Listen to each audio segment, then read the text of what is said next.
There are a lot of weird stories in the Muslim sources. Stories that make you wonder, why in the name of common sense would anyone ever write down something like this? The hadith, which is narrated by Abdullah bin Mas'ud, a companion of the Prophet and one of Islam's most reliable and trustworthy transmitters of hadith, goes as follows. Brace yourself.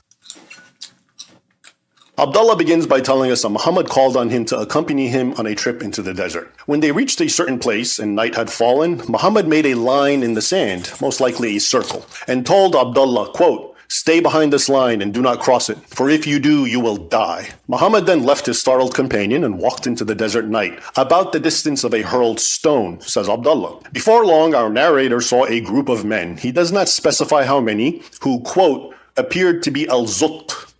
He describes them as, quote, tall, lean, and naked. So, Abdullah ibn Mas'ud was behind the Diddy line, the Cuck line, but Muhammad crossed the Diddy line, and he was soon surrounded by a number of tall, lean, naked men, the men of Al-Zut.